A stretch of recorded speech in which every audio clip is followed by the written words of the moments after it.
Welcome to the Elevating Leaders series, where we go beyond the headlines and straight to the people who are redefining insurtech and business transformation. We've caught up with the visionaries and the pioneers that are currently driving the industry forward, bringing you exclusive insights, strategies, and stories you won't hear anywhere else.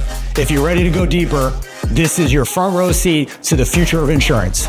I'm Miguel Edwards, and this is 5 Minutes. But along those lines, and I think you've got a great perspective on this because you see the carrier side, obviously, but you're on the MGA side. You know, MGAs are less regulated, right? Delegated underwriting entities. And so, you know, what's your thought process on how MGAs need to be thinking about AI independent from the way carriers look at it? Sure. I mean, if you think about it, just what is the MGA or the intermediary's role, right? They're out there to help the retailer get the risk placed.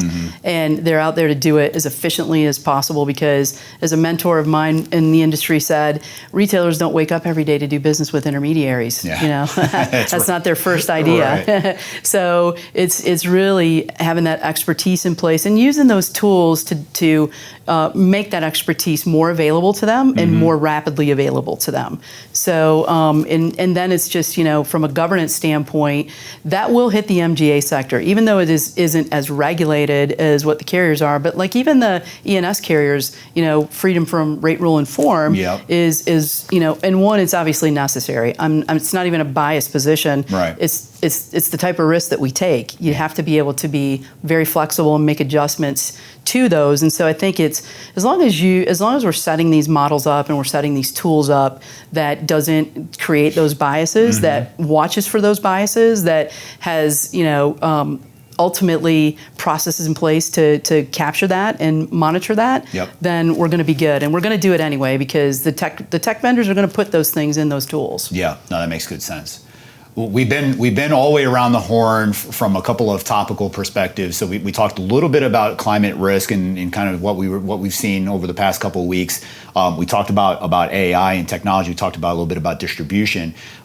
There was another topic that came up today at the opening comments in the keynote, particularly around the talent crisis in our industry. What are your thoughts, A, on the reality of that crisis, and then B, what are your companies doing to prepare for this? Sure. You know, it's been a race for talent for a very long time, not just for our industry, but for several industries. Sure.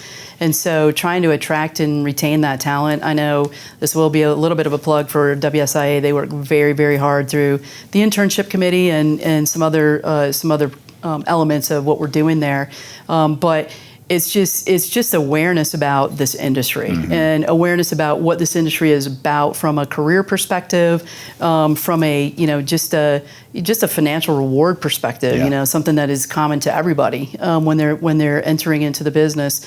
And so I think it's just that the recruiting programs that you have around it is so funny. If you look at the way athletes are recruited, right? It used to be that colleges were the place that, you know, you'd really be watching, and then it went into the high school, junior, senior. Now it's like at the 7th, 8th grade, junior high school level.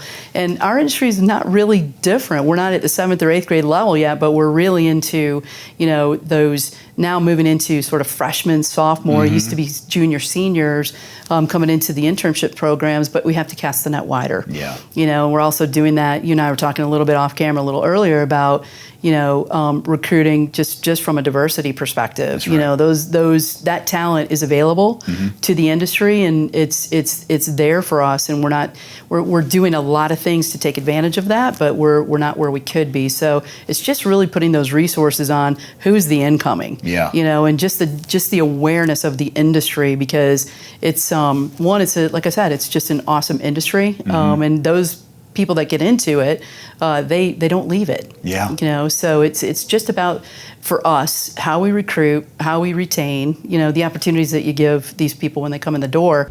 Thank you for joining this episode of 5 Minutes. If you've enjoyed our discussion, we'd love for you to share it with anyone else you think might find it interesting. Also, please subscribe on whatever podcast platform you're listening on and hit that bell to stay on top of the game with our practical 5-minute episodes. We look forward to seeing you again next week.